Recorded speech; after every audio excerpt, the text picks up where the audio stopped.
tonight is the promise and perils of autonomous vehicles, and particularly their impact on urban environments. We often see pictures of, now on the news, driverless vehicles, even flying taxis. But how will it affect our streets, parking, and all of our efforts to create more livable spaces? How do we make sure that our public policy planners get ahead of this, and so it ends up with a more livable and not a less livable environment? We are really pleased to present Sam KLING. He is the Global Cities Fellow at the Chicago Council on Global Affairs to help us think through this issue. Sam is trained as a historian, first at Kenyon College and then receiving his PhD in the history of urban studies at Northwestern University. He has widely traveled and is equally comfortable with discussing best practices in urban policy in large cities, as well as examining the practical issues affecting smaller towns like TC. He's been here for over a day now. He has seen the potholes. He has seen some of the issues. So, perhaps because of his training as a historian, I think he has a very eclectic and inquisitive way of approaching this complex set of issues, and I think we're in for a real treat tonight. I'd like to say thank you to FIM Group and to Boomerang Catapult for underwriting this 25th year for the International Affairs Forum, particularly for tonight when we think about the investment that we make into the communities we live in. Both have done a phenomenal and are doing a phenomenal job in helping us all have a great place to live here. So thank you to both of them. I'd also like to say thank you to the Dennos Museum for hosting the International Affairs Forum for 25 years in this space. Many of you know that Jean Gentleman is finally retiring, moving on, but Jean's partnership with the International Affairs Forum has been essential to our success, and we wish Jean the best, and we're very lucky to have the partnership moving forward. I'd like to give a shout out to employees from Hagerty Insurance who might be here tonight. Can you wave your hands? Yeah, Sam is actually going to be over at Hagerty Insurance tomorrow. I think that's a very interesting dialogue when we talk about autonomous vehicles and then talking about obviously the importance of keeping people behind the wheels and enjoying the sport of driving. And finally, I just want to give a shout out to the incredible volunteers, the IF board, all of the people that go into putting these events together. So with no further ado, I will invite Sam KLING to come to the podium and we can delve into the future. Thank you all for coming.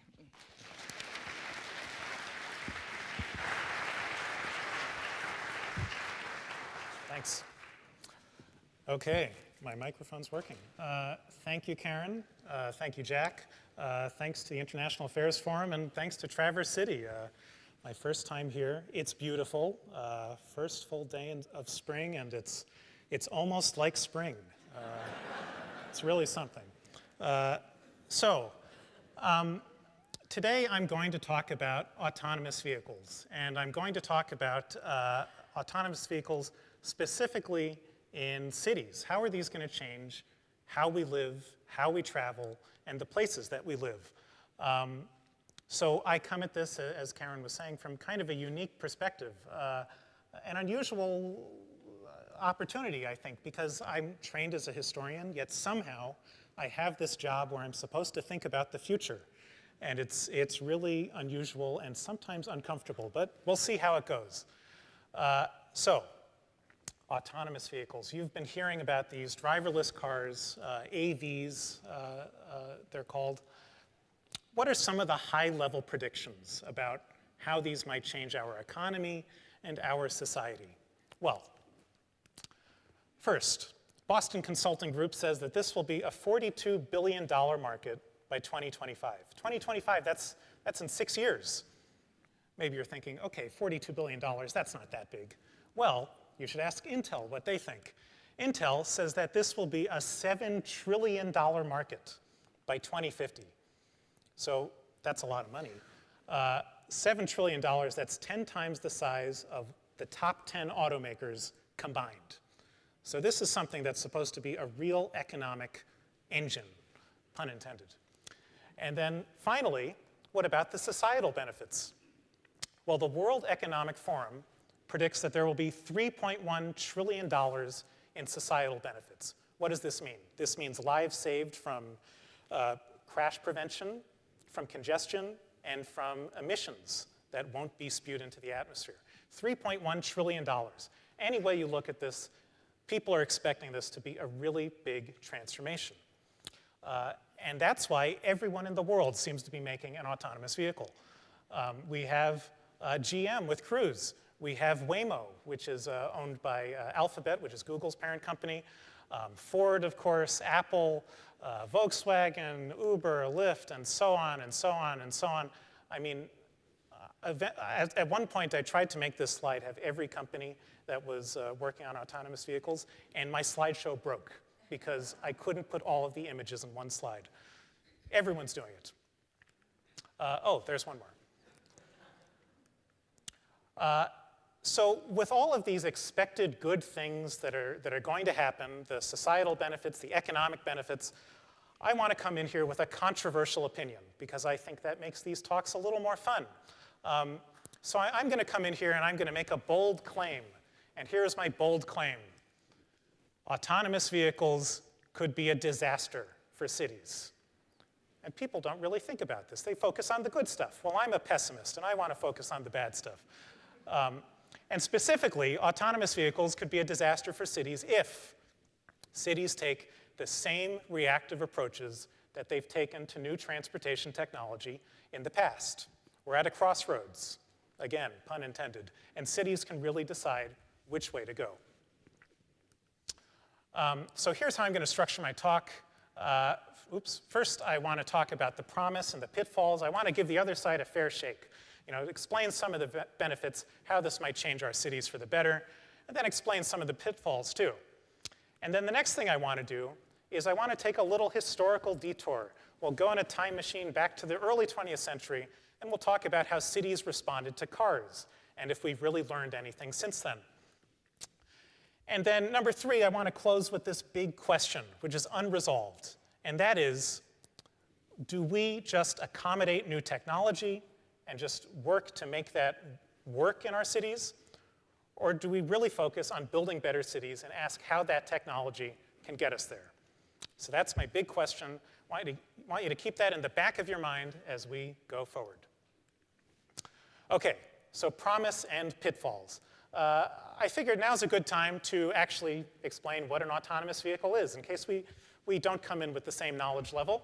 So what is an autonomous vehicle? Number 1, it's autonomous. Okay, so what does that mean? That means that this car is driving to some extent without driver input. Now, this is not something that's just on the horizon in 5 years or 10 years or 20 years. Many new cars today have elements of autonomous technology. So something like, for example, automatic emergency braking. This is an element of autonomous technology. If something jumps in front of your car, it'll stop without your input. Or automatic parallel parking, where you press a button and your car automatically pulls into a space. This is the beginnings of this revolution. But we really expect the biggest changes to happen when cars can operate without any driver input whatsoever. Okay, what's the next thing? Well, they're going to be connected. This means that they will be able to communicate with each other. There are tremendous efficiency gains, energy efficiency and traffic congestion efficiency gains, if cars can actually communicate with each other. So one thing they can do that human drivers can't do is they can drive extremely close to each other. If they're all communicating, they can all respond to the same exact stimulus at the same exact time. So this means they can actually physically take up less space on the road. This immediately increases road capacity, reduces congestion. It also means that vehicles can draft off of one another so that they actually reduce their fuel intake or energy expenditure. Third thing is they will be most likely electric. Pretty much every manufacturer who's working on this is working on electric autonomous vehicles. And this is a good thing because it means that we're likely to reduce greenhouse gases as a result. And then finally, there's a big kind of unresolved question, and that is, what's the business model? How is this actually going to work? Are you going to go to a car dealership and buy an autonomous vehicle and just own it like you do with a regular car? Or are big corporations going to buy up lots of autonomous vehicles and you'll open up an app on your phone and you can request one and that's how you'll live? And you won't own a car and you'll just subscribe to these services and they'll take you wherever you want. Now, that's kind of a business question, but it really does have bearing on how these are going to affect cities. And that's what I want to get to in a moment. So I want to give the other side a fair shake. You know, I'm coming in with this pessimistic viewpoint, but I want to give the other side a fair shake. And I want to talk about the benefits, because there are going to be tremendous potential benefits from these. And the biggest one, which you just absolutely cannot avoid, is its potential to reduce traffic crashes. Car crashes are the 9th leading cause of death in the whole world. About 1.3 million people are killed every year as a result of traffic crashes. And about 90% of those crashes are the result of human error. So if we have autonomous vehicles and the technology is there, we're talking about potentially 1 million lives saved every year. In the US, it's about 40,000 people who are killed each year in traffic crashes. That could be 37,000 people's lives saved every year. And by the way, those numbers are going up. More people are dying in traffic crashes every year. The next thing is that this can improve mobility. I mean, obviously, we have an aging population in America. Many nations have aging populations. And if you live in a suburban area or in a rural area, your car is your lifeline to the world. And if you're too old to drive, that can be a really difficult thing. Well, imagine if you have a vehicle that can take you wherever you want to go. Now you have your independence.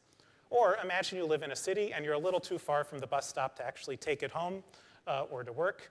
Well, now you can take an autonomous vehicle. This gives you a way to get around, and it's affordable because you don't have to pay a driver. And then the final big benefit, which we don't really think about, is that this has the potential to eliminate parking. Imagine if everyone is subscribing to an autonomous vehicle service and no one is owning their own car, you won't need parking spaces. You'll take an autonomous vehicle downtown, say, to a restaurant, and then that vehicle will go off and pick up someone else. Now, this might not sound like a big thing until you realize how much land we devote to parking in American cities and in global cities. In Los Angeles, 14% of the total land area of Los Angeles is parking. Imagine if you were to take that away. What could you do with that? You could build housing, you could build parks. I mean, you could build farms, for God's sake. This is a lot of land. And also, on the street, we have parking lanes all over the place. What could we do with those parking lanes? We could turn them into trees. We could turn them into bike lanes or bus lanes or wider sidewalks. This is a really big opportunity to completely remake what cities look like. And so, okay, let's take all of these benefits and then let's put this in a neat package where we talk about kind of an ideal situation, what cities would look like in what I call our rosy scenario. And I want to take you through a little day in the life of, this lady over here. We'll call her Gina, I guess. And Gina is active. She likes to go around, and she has, let's say she has a granddaughter. She wants to meet up with her granddaughter in the city, but she doesn't like to drive. She's a little wary of driving. She's elderly. So what does she do? She takes out her phone. She hails an autonomous vehicle. There's a lot of traffic in her city, but it doesn't matter because these things are platooning. They're taking up very little space. By the way, the lanes are less wide than they are now because the vehicles don't need that leeway to maneuver in the lane. So there's a lot more road capacity. She gets downtown. She looks out the window, and look, there's a bike lane. She looks out the other window. Look, there's a bus lane. This is a happy, multimodal city. People have choices. They can get around however they want. And she gets downtown, and she gets there safely, which is a big deal. And this is kind of how this could work, ideally. It allows people to live their lives, and it gives them the independence and the freedom to actually live their lives how they want to. Well, that sounds very nice, doesn't it? Well, I want to present another situation. This is what I call the nightmare scenario. Out in 2050, which is just an arbitrary year, who knows when this would actually be, this assumes that cities don't really manage anything, and they just let the technology kind of work itself out. So we're going to start with Gina again. And Gina's going to go downtown to meet her daughter. But there's a difference. Gina actually owns her car now. So she takes it out of her driveway. She puts in the destination. The car drives her downtown. Unfortunately, parking is really expensive downtown, as it often is. And she's only going to have lunch for maybe 2 hours, maybe 3 hours. They have a lot to talk about. So rather than park, Gina's just going to have the car circle the block for 3 hours. And it's very convenient because she can just get out. The car will never be more than a block away. And then she'll get in. The only problem is every other person in the city is doing the same exact thing. They're having the car circle the block. Or let's say they're home, they want some pizza, but they don't want to go to the restaurant. So they'll go and send out their car to pick up the pizza. And then maybe it can go off and do some other errands. And in this scenario, half of all cars on the road have 0 passengers. So imagine how bad traffic is now. Average car occupancy is about 1.2 passengers per car. Imagine if we have more than double the cars on the road as a result. This would just be a nightmare. Okay, so you say, well, the city has to respond. The city has to build infrastructure. They have to build streets. They have to, somehow solve this problem. Well, that's expensive. Well, that's okay. They'll use their revenue. Well, what revenue? Autonomous vehicles, they don't get parking tickets. They don't get speeding tickets. They're electric. They don't pay gas taxes. This is something that could potentially bankrupt a city.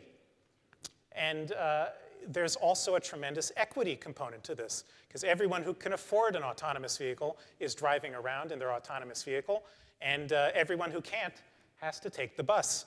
But the bus doesn't have any revenue either, because the city's bankrupt, and everyone who used to take the bus now takes autonomous vehicles. So now we have this segregated transportation system.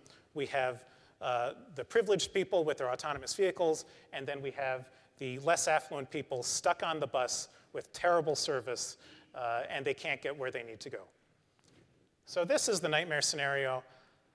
And I want to convince you that this is really a plausible scenario. This isn't just me going off the deep end in terms of my pessimism. This is really plausible.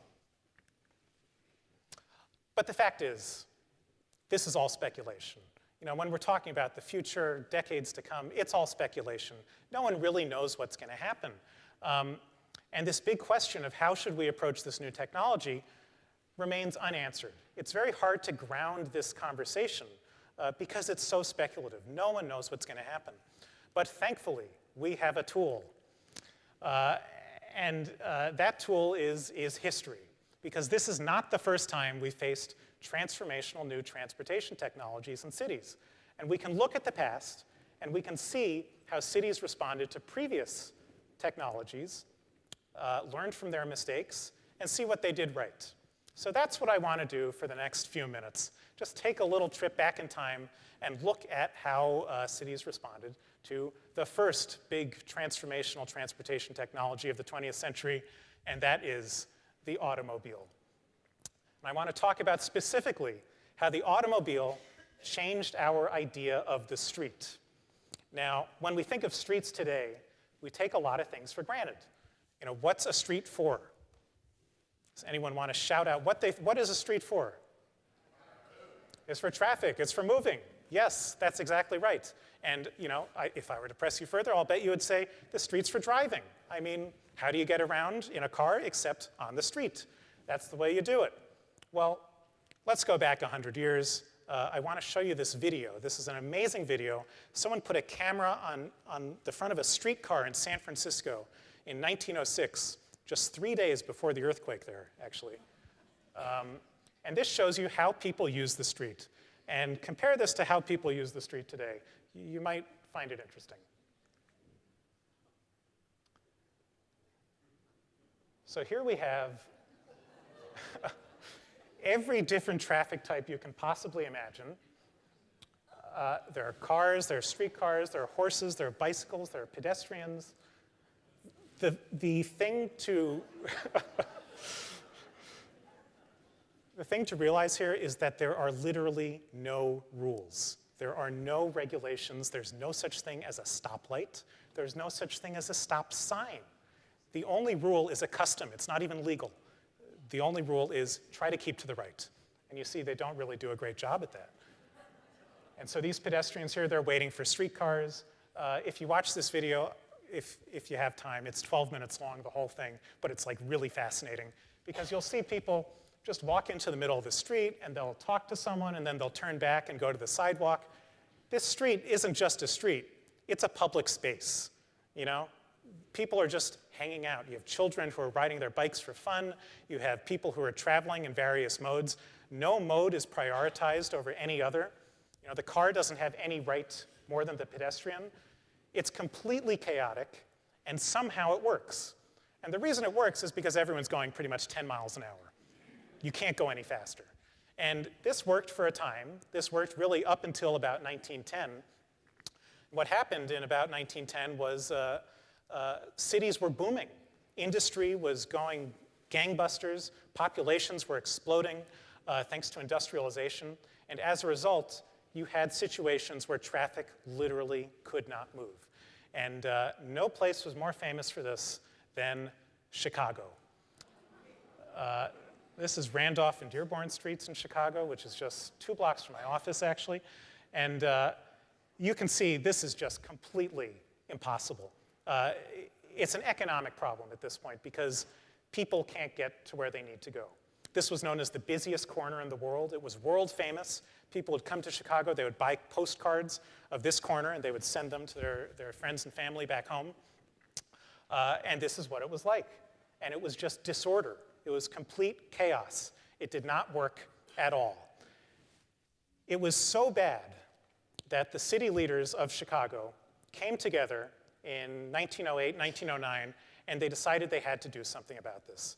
And they came together and they hired the most famous architect in America, Daniel Burnham, who was a skyscraper architect and designed the 1893 World's Fair. He was the most famous architect in America, and his assistant, Edward Bennett, and they said, Daniel and Edward, we need you to make a plan to bring order to all of this chaos. And they said, okay, we'll do it. And they created, in 1909, the Plan of Chicago, which is one of the most famous documents in the history of urban planning. It is the first comprehensive city plan. And what I mean by that is it doesn't just deal with the parks or the waterways or the streets or the harbors and the train stations and the freight rail systems. It deals with everything at once. And this was the founding document, pretty much, in city planning. And it was huge. You can look at just the way this was printed. It was printed in color, which was just crazy at the time, incredibly expensive. It just shows you their ambition. The fact that they had this view from space. You know, no one knew what the world looked like from space back then, but they were so ambitious that they were going to show you anyway. And they did everything. And if you look at Chicago today, so much of what Chicago is today is a result of their efforts. That being said, one of their biggest things that they did was they tried to reimagine the streets. So they looked at Randolph and Dearborn Street, that chaos, and they wanted to bring order to it. And the purpose of the street for them was not just to move traffic. It was to create order. It was a public space. And so when they designed the street, they designed it in kind of an unusual way. They put, where's my pointer? Oh, oops. Well, okay, there we are. So they put monuments in the middle of the street, monuments of great Americans. The idea was Chicago was a city with a lot of immigrants. They were supposed to walk by these monuments and see the great Americans and then become good citizens as a result. They lined it with trees. They actually built a double-decker street. This is just the top level. The top level is for what they called leisure traffic. This is just people who are going to work or who are just strolling around. And then the lower level was all commercial traffic. So the idea was to move traffic very efficiently, but in incredibly beautified surroundings. And here's another view of Michigan Avenue. You can see it's just trees everywhere. You move traffic, but you also uplift the people with the surroundings. This is public space. But it's orderly public space, not chaotic public space like San Francisco. In fact, they thought that the aesthetic element of these streets, the fact that they were beautified, was just as important, literally just as important as the fact that they could move things. Because they believed in this idea called moral environmentalism. The idea was if you're surrounded by beautiful surroundings, you will become a better person. You'll become a more moral person. You'll become a more pious person. And you'll become a better citizen as a result.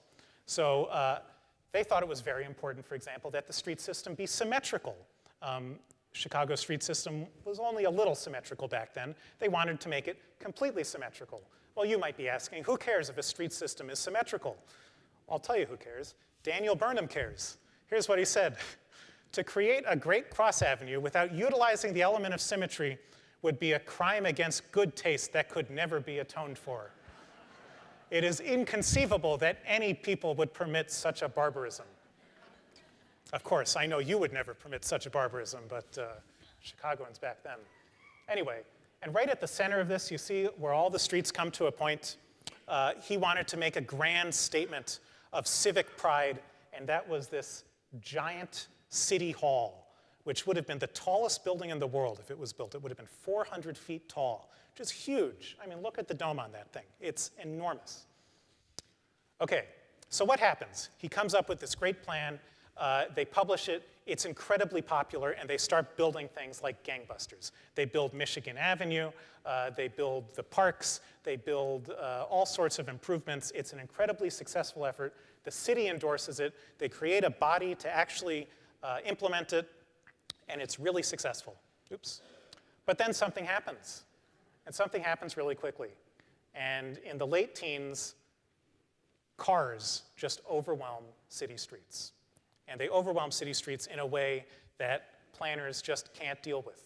They were not prepared for this. They didn't think this would happen. And the street cannot accommodate them. And if you look here, you can see why. You have so many different types of traffic, and everything is moving at 10 miles an hour. In fact, all of the speed limits, most of the speed limits that were put in place in the early 20th century, they were 10 miles an hour and less. So think about that. You could only drive your car at, say, 8 miles an hour. And that was normal because that's what all the traffic went at. So how did people respond? Well, they responded in a couple ways. They modernized the street. They created the idea of the street that we live with today.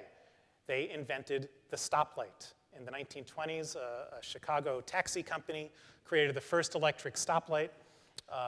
The idea was that if you have these signals, it'll bring order to the street. They invented this misdemeanor called jaywalking. There was no such thing as jaywalking back in 1900. You could cross the street wherever you wanted. You could hang out in the street as long as you wanted. Well, in the 1920s, cities start making it illegal for pedestrians to enter the roadway except at specific times and at specific crossings. And this is kind of redefining the street away from something that's for people and that is designed to move automobile traffic as quickly as possible. And then they also established speed limits that are way higher than anything that came before. 10 miles an hour? No.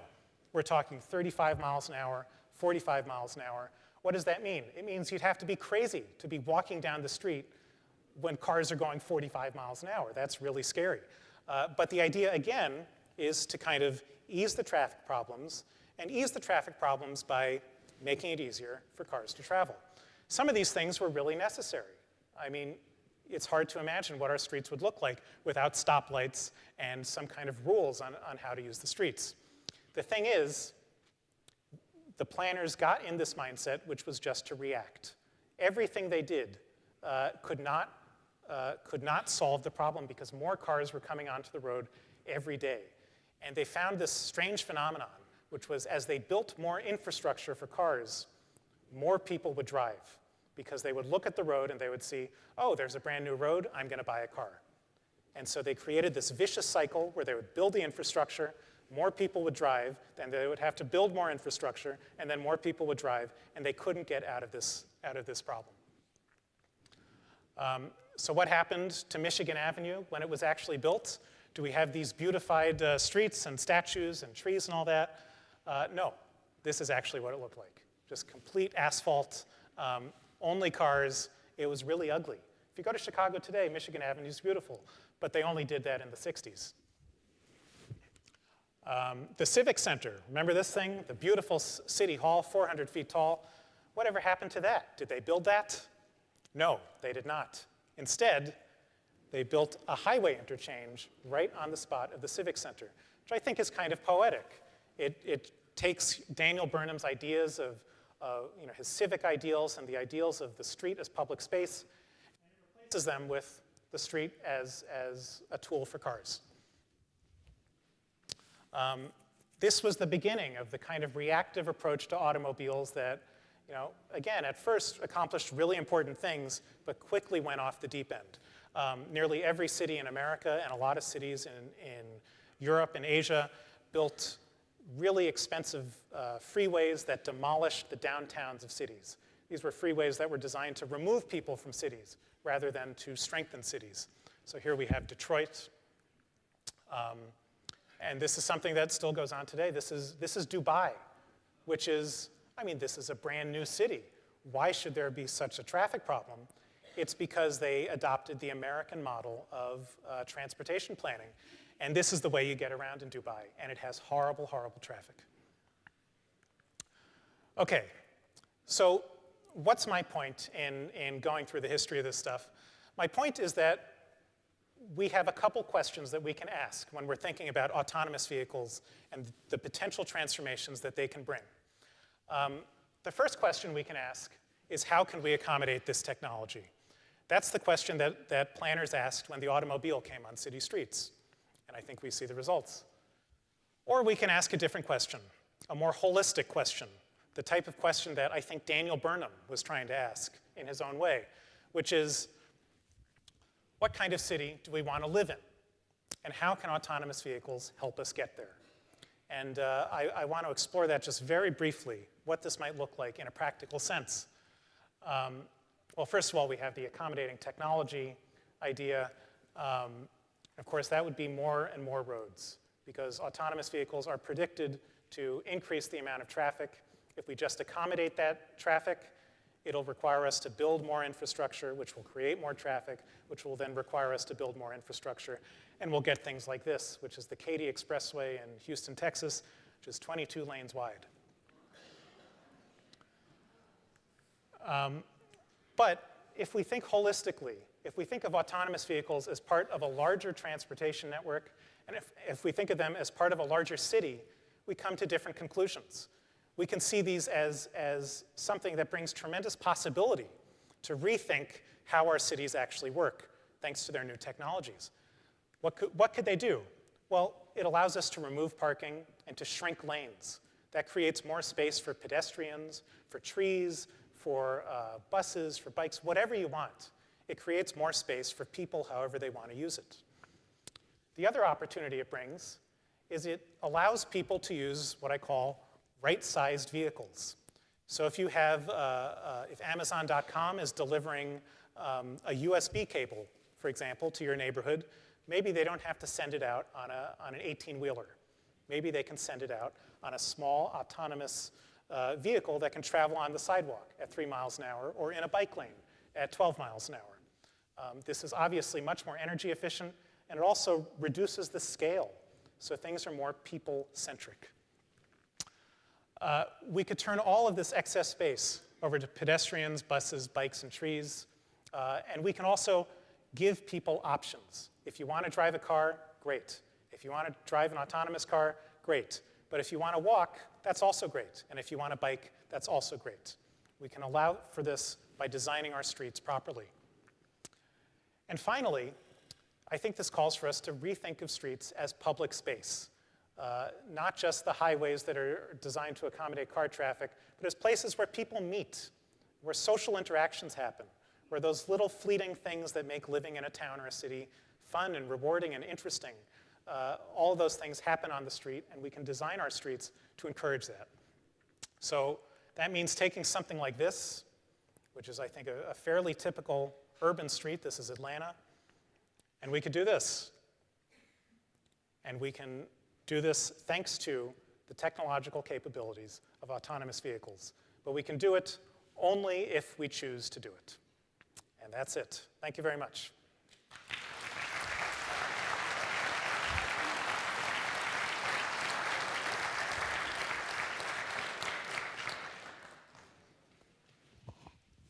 Well, thank you. Sit down. I think you've answered the question of, well, why did we bring a discussion of cities into an international affairs forum? You've given us illustrations from several different places around the world and certainly back in history.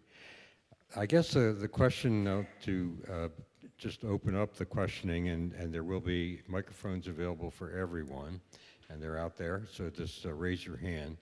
But let me start by asking, really, when we look at the way our little city operates, it's very difficult to make decisions that are forward-looking like this.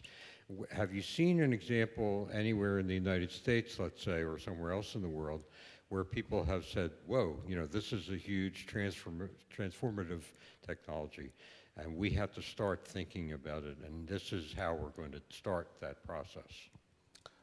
Yeah, it's a great question. There are several cities in Europe, in Belgium, in France, Munich, actually, that have really been thinking about this and have been thinking about it in terms of systems. So how do autonomous vehicles, how will they fit into the transportation system? And one idea that they've come up with is to create little spaces in the city that they call mobility hubs. And these are basically parks that have parking set aside for cars. They have bus stations, they have train stations, they have electric scooters, they have bicycles, and they have little places where you can rent electric vehicles, which eventually could be places where you could store autonomous vehicles. And the idea is you have an option for every type of trip that you want to take. And then you also redesign the street so that people can take these trips on any of those vehicles.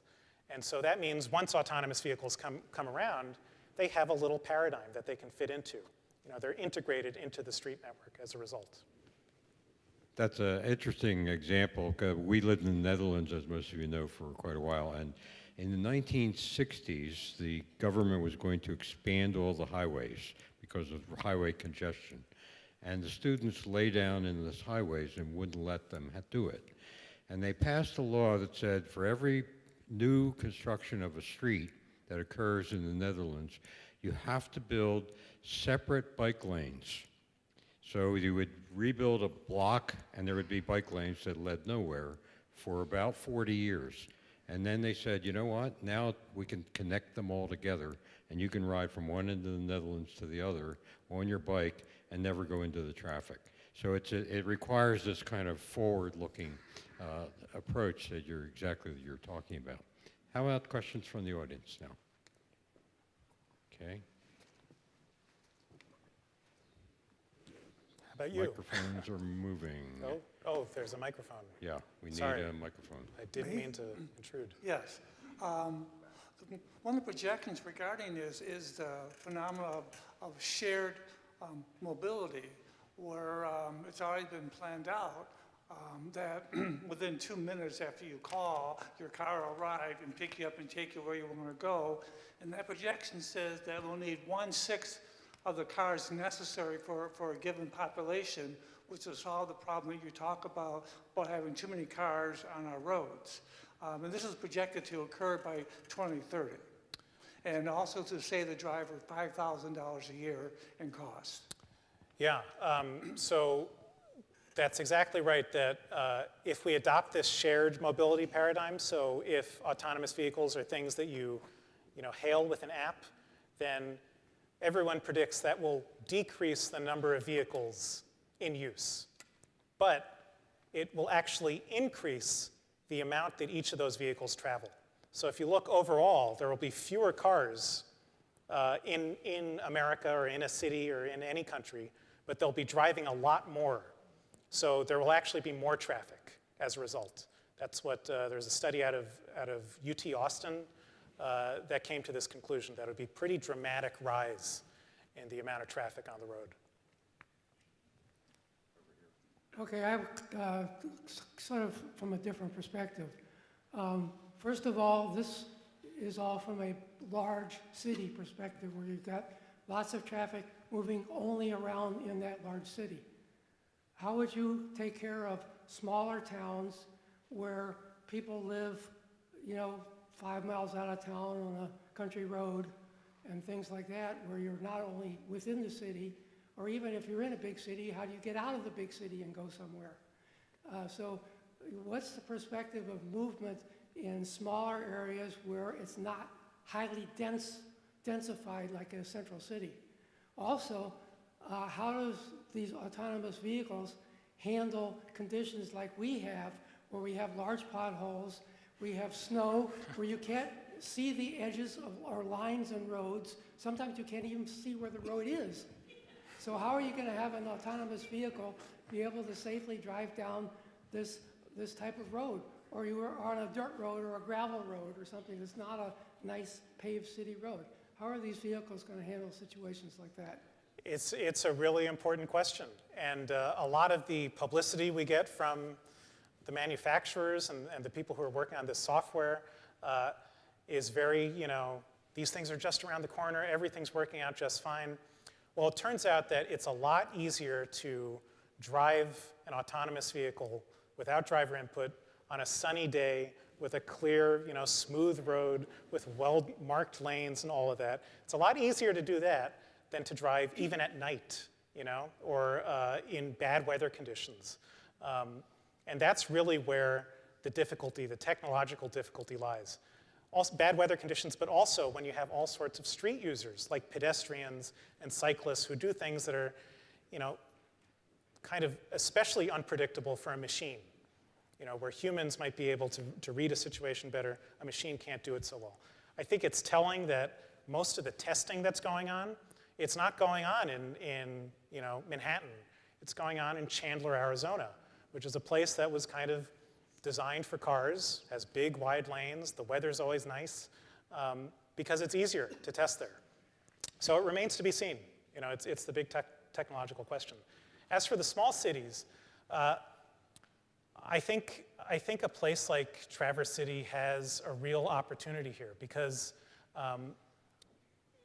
the problem will be a much more manageable one, simply because there are fewer people. When you have a place that thrives so much on its downtown and yet is not so completely dense, you have a lot of options. That being said, something like if traffic did become a problem, it would be a lot more manageable. You could do things like park and rides.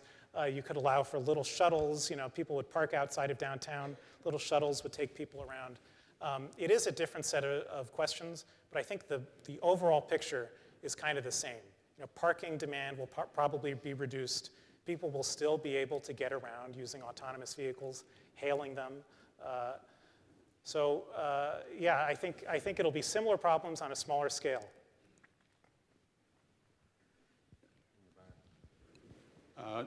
Question. A lot of discussion about the proliferation of autonomous vehicles and the growth of brands, et cetera, and it's happening right now.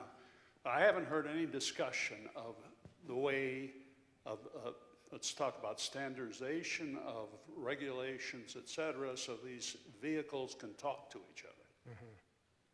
So there are standards of communication, V2X, all sorts of protocols, but you do bring up a really interesting point, which is how are these things going to be regulated when you have different data standards in terms of what the companies are reporting to cities and to governments, and how all of this is going to work with different models. And the federal government has basically stepped out of it. They've said, if we get involved now, we don't want to favor any type of platform, any type of technology. We want to take our hands off and just see how things go. And I mean, I think there are some advantages to that, but there are also some disadvantages. And I think kind of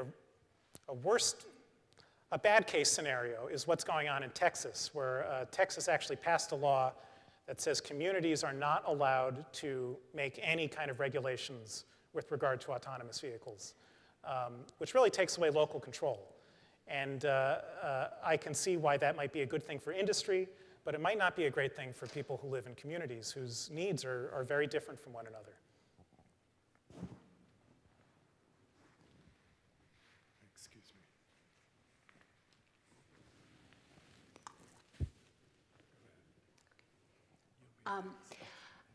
This sounds so good. And can you talk to us about our reality at the moment is sometimes we can't see across the street because of whiteouts, or we have potholes, or we don't have streets lined. And then in the summer, we have maybe 250,000 extra cars in our small city. And how can you help us envision getting from this reality we are in right now to this wonderful vision? Well, that's an important question. You have a lot of faith in me. I think the building blocks of a good city, that stays the same regardless of what the technology is. So things like wider sidewalks and trees, things like that, do not require autonomous vehicles to actually execute. And one thing I think that could be done right now, which is really unpopular, and so I'm sure people will boo me out of the room, but raising the price of parking is something that has so much power to control people's travel behavior. And so that means that when you have 250,000 people in Traverse City, not everyone will be parking downtown. They'll have some kind of incentive to take a bus or to carpool with their friend or somehow get to downtown that doesn't just clog the streets. So that's something that I think could be done right now and would also pave the way for the expected change to come with autonomous vehicles, reducing the demand for parking.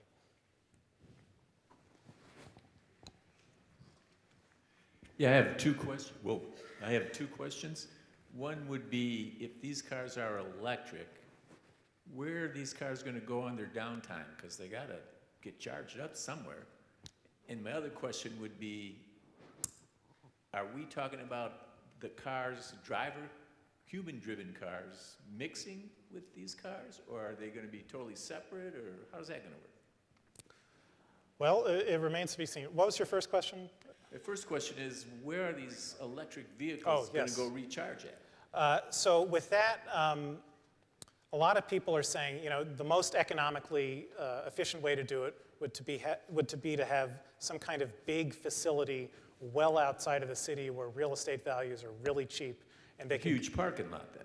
A huge parking lot, yeah. But it would be a huge parking lot that's on land that's really cheap. So it wouldn't be right downtown. So there are some advantages to that. And then your second question was?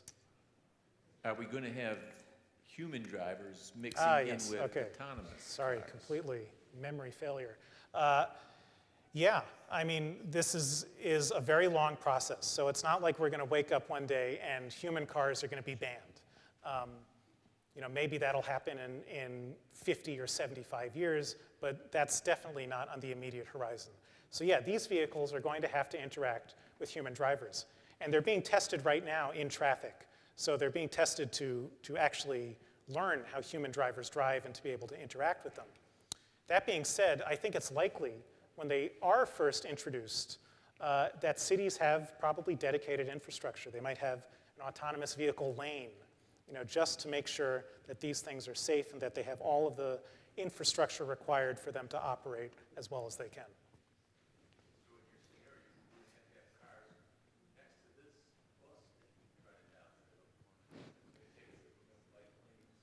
Yeah, I mean, it's possible. Or, cities have many options. So they could put the autonomous vehicles in the bus lane. The buses could be autonomous too, and they could be communicating with the cars as well.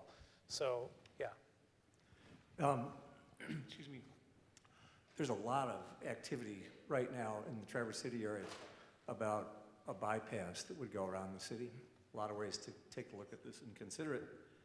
And the data we had from roughly 10 years ago was that more than 94% of all the cars that were on a road headed towards Traverse City had Traverse City as their destination. They weren't trying to go from over there to someplace else on the other side.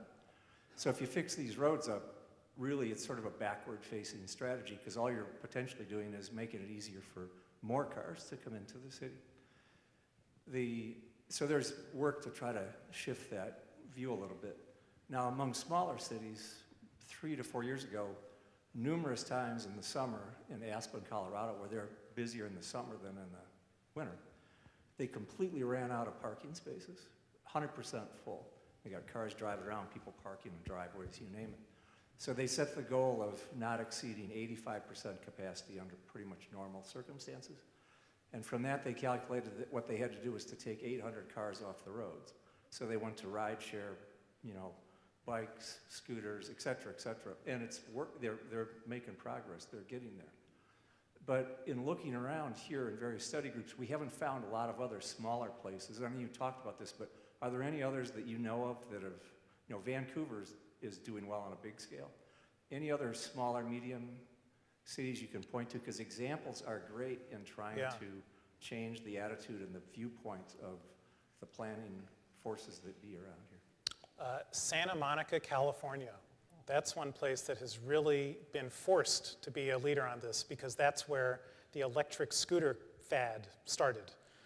So they were flooded with thousands of electric scooters. No one knew what to do with all of them. And they have a really visionary city manager who took charge and decided, we're going to work with these companies, but we're also going to build infrastructure. We're going to hold them accountable. We're going to really create this holistic, comprehensive plan to make this work.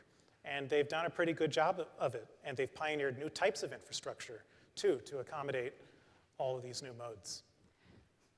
I would just like to say that I appreciated your history lesson on thank you. city planning, but I think we really need to take a futuristic look at the structure of cities. And, as early as the 1900s, they created the L in Chicago as a second level. And if we look at what the interstate highway system was sold on by GM and other companies that strongly supported that, and the American taxpayer paid for what was one of the largest public works projects in the world, even by today's standards in 1957. They had multi-level visions of cars coming and going into these buildings. And so a single level street like this was never envisioned for the interstate's highway system. It involved multi-levels that allowed cars to continue on if they weren't going into the city. The buildings in the cities accommodated cars for local use and also for pedestrians and for cyclists. So the issue is, how do we rethink the city in its structure to allow autonomous vehicles to be able to move independent of the other vehicles that are manned or the vehicles that are non-motorized, like bicycles, or just humans. And I think if we think about the city in multi-levels, that's one way. And then we need to be even more futuristic. And I dare say there's enough people in this audience that remember the Jetsons, right? And they weren't on the street. They were in their own little drone vehicles. And guess what, folks? We have drones. We just don't have them quite as big as a vehicle yet. But I dare say within 10 years, I bet you we do. And could you comment on that now? Yeah. Yep, thank you. That's going to be the future. Yeah, I mean, there are all sorts of flashy, futuristic predictions. I tend to be a skeptic just because, like I said, the building blocks of a good city have remained the same for 10,000 years. You know, you want a place where it's pleasant to walk around, where you can do the things you want to do, where you can meet people. And I think any vision for the future has to keep in mind what makes a city good, what makes people want to live there in the first place. Now, let me just interject something, because we have our friends from Haggerty here. And as we were driving around today, we pulled behind a brand new Dodge Ram truck, with a 6-wheel truck, you know, a pickup, but a monster-sized vehicle. And it struck me in talking to you in the last couple of days that Americans love their vehicles. And they don't want to ride around in a little ice cube, you know, that's tootling around at 25 miles an hour. How are you going to work that out with the many Americans who want to have a vehicle that makes a personal statement about who they are and what they like to be riding around in? Well, I don't think cars are going away. You know, this is America, after all. But if you look at it generationally, young people, millennials, they don't have the same affection for cars as older generations do. They actually own cars at the same rate as older generations, but they say they don't like their cars. They don't like having them. They see it as a burden.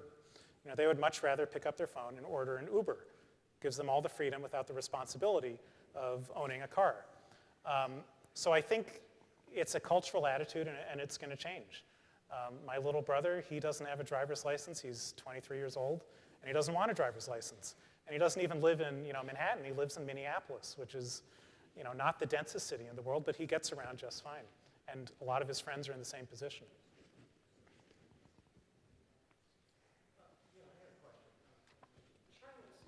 We're not getting your microphone. Is it on?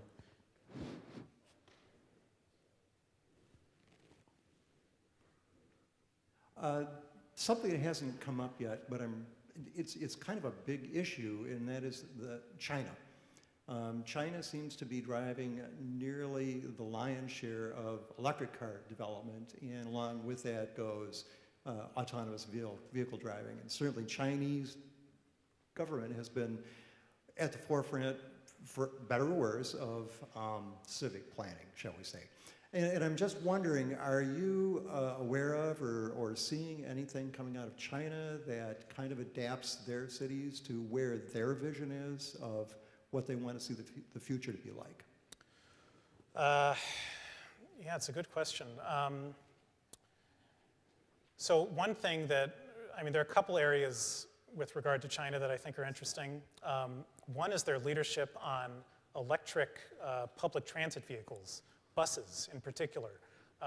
They have produced a tremendous amount of electric buses at really affordable prices and exported them all over the world.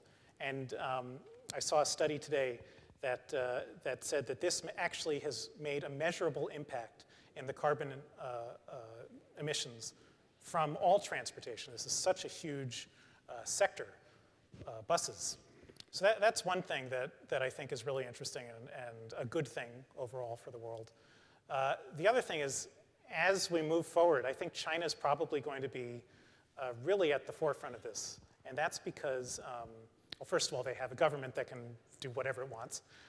And then second of all, Chinese consumers are way more open to the possibility of using an autonomous vehicle than American consumers. There's a very different cultural attitude there. So I think it's very likely that they very well might be the first place where these are really widespread.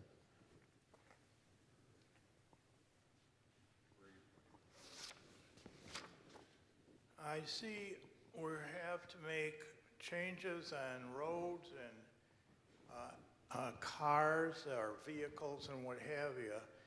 What is the plan for financing all this when you don't have gasoline that they can tax? You don't have something else they can tax, and then you're going to build all these new buildings every place. And how are people going to have, if you're on the highway here in Traverse City at 3 to 5, it's bumper to bumper. The rest of the day, it's just, you know, you can walk across in the traffic. Has that been considered to see how they're going to finance this? The financing question is a huge one, and no one really has an answer to it. There are proposals, but nothing really encapsulates, all of the different revenue sources that would be affected by this. So one of the bigger proposals is something called a vehicle miles traveled tax. So this means that you would pay a little fee for every mile you travel in your car. Now, there are upsides, there are downsides. It actually penalizes people who have fuel-efficient cars because they're paying the same amount potentially as someone with a really not fuel-efficient car. Well, who's going to take care of all this figuring out what and where? And that's the other thing. It requires the government to install a little sensor in your car, and people might not like that.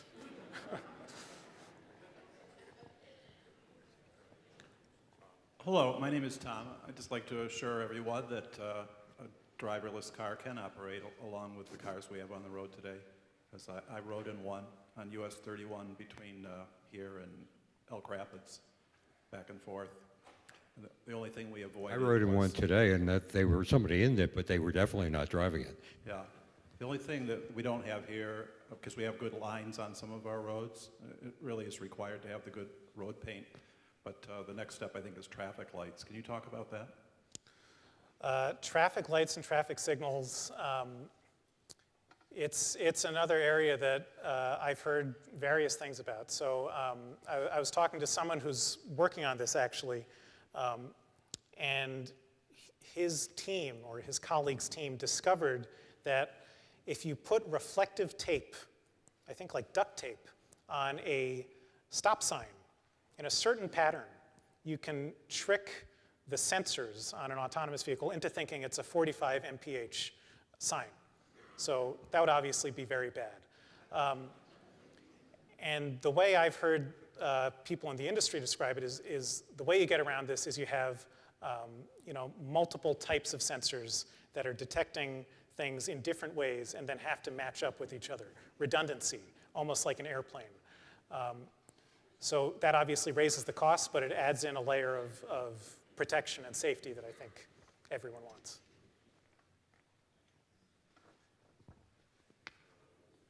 Hi. So when you go to school, you can take all online classes and never see another person. You can go to the grocery store and never need to talk to another person. I'm wondering what your opinion is on this kind of technology where you don't really have to interact or cooperate with another person. Yeah, I should add that to my worst case scenario. Well, I mean, it raises an interesting point, which is if everyone is relying on these cars to do everything for them, we can eliminate 1 million crash deaths every year, but we might replace them with obesity and diabetes and heart disease and hypertension and all of the things associated with inactivity. So we have to think holistically, I think. It strikes me that the urban models that you've used, that you talk about, have actually already been in place for many decades. If I go to London, I don't ride my car in London. I take an autonomous vehicle. It's called a taxi. If I go to Hong Kong, same thing. If I go to New York, same thing. So the model already exists. The only thing that the autonomous vehicle does is it adds a little bit of efficiency. But we see that, to the point that people have been asking about areas like Traverse City, the taxi cab model doesn't work in Traverse City. Or it doesn't work in an area like this where you have large areas in matrix transportation. Where you have an urban center, the taxi cab model works, and it strikes me that this is a small evolution. You just took the driver out. You just made a small technological improvement. You haven't, it's not a game changer. So I wonder if you had thought about that as, first of all, as the taxi cab model and how that really works works in your modeling and your thinking. You're absolutely right about that, except for one thing, which is that once you take the driver out, that completely changes the economic equation. So ideally, if you don't have to pay a driver, you can have a taxi ride that's, maybe only a little bit more expensive than a subway ride. And this means that people can really rely on these vehicles to a much greater extent. The other thing, as Jack was whispering to me, is it's not just taxis. There are all sorts of other vehicles that will be affected by this and really transform cities and economies. Trucking being the #1 sector, I think, outside of cities and in cities that'll really undergo these transformations. But I think you are right. It's like taxis, but an exponential, to an exponential scale. Hey, me again. So I guess I kind of had two questions. The first one was, so you mentioned before how one of the possible solutions to integrating self-driving vehicles and current vehicles would be to create infrastructure to allow self-driving vehicles to be separate from current vehicles. But the question I had about that is, would that not be abused to also, or not abused, but knowing that history may repeat itself, where instead of using that as a temporary fix to a long-term problem, we just take the temporary fix and then just expand it fourfold, and now we have 4 lanes of self-driving cars, 4 lanes of other cars. My second question, kind of related to that, is we mentioned how people may not want to be getting rid of their vehicles, but even in a scenario where people would be willing to give up their vehicles for self-driving cars, what are we going to do with all of the non-self-driving vehicles? Are they just going to go to a big junkyard outside of the city? Are we going to just, like, I don't know, pick a state and put all the cars there? So what are the long-term thoughts or possible solutions to all of the excess vehicles? Ohio, okay. With regard to your first question, you're absolutely right, and it's why we need to think holistically about it, and it's why people need to be thinking about it, the public. And they need to hold their elected leaders accountable. With regard to your second question, I mean, who knows? This is probably not something that's going to happen overnight. It'll probably take decades, and so there will be kind of a natural process of these cars filtering out. But if you look at the automobile and the horse, the automobile just completely overwhelmed, the horse industry. And by the late teens, the horse industry was almost completely dead. And what happened was horse stables literally turned into garages because they were laid out the right way and they were in the proper places. And so you might see a similar type of conversion of automotive infrastructure to autonomous vehicle infrastructure. Last question. I don't know if this is a good last question. I'm just curious from the socioeconomic point of view. Presumably the auto industry is going to require pretty low tolerances on the systems inside these vehicles, creating vehicles which are being used over a greater number of miles in a shorter number of time, requiring more maintenance, increasing those overall maintenance costs. And I'm wondering if there's some, I'm a guy right now paying $600 to replace one sensor in a vehicle. I'm curious if there's been any attention toward the socioeconomic impact as to those people who today vehicles that are, guy can, drive the car with certain sensors and, warning lights on their dashboard. But, in the self-driving cars, I would think that that car is going to stop operating pretty quickly, requiring expensive maintenance that, a certain amount of population will not be able to afford to fix on a regular basis. So I'm curious on the socioeconomic impact. It depends on how people are actually going to be engaging with these cars. If they're owning them, then yeah, they're going to be on the hook potentially for expensive replacements. But also, if these do become kind of the main type of car, then there are going to be economies of scale that make everything, in theory, a lot more affordable. You also have the option of people using these as fleets, in which case they wouldn't really be, the user wouldn't be responsible for the maintenance.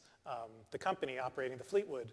And it's important to remember also when we're talking about economics that Uber and Lyft today, which are they provide millions of rides every day, they don't make a dime. They lose more money than any tech company in the history of the world. So there is this big economic question about whether any of this will actually work, which still has to be worked out. How is it going to work? We haven't figured it out quite yet, so we'll see. Let me just add one last comment. Sam and Karen and I went to the tech center of NMC today, and we had our eyes opened, meeting young technologists, I guess you'd call them, students who are doing things here at NMC that are not possible to do at Michigan State or Michigan or Northwestern, that they have people cooperating from those universities here in Traverse City because of the model that we have created. We met a young woman who is a freshman and has had 15 job offers for when she graduates. There's a terrific activity going on right here at NMC, and congratulations to the trustees and the people who are supporting it financially. And then they also have retirees who are coming in and meeting with these kids and filling in the gaps in their education. You know, they're great technologists, they're making robots or they're making drones, but they have never had a business class. They don't know how to do a business plan. But we have retired people in this community who can do that, and they are contributing to that effort right through the NMC's efforts, and it's a terrific testament to our community. I want to thank you, Sam, for bringing another interesting story to us.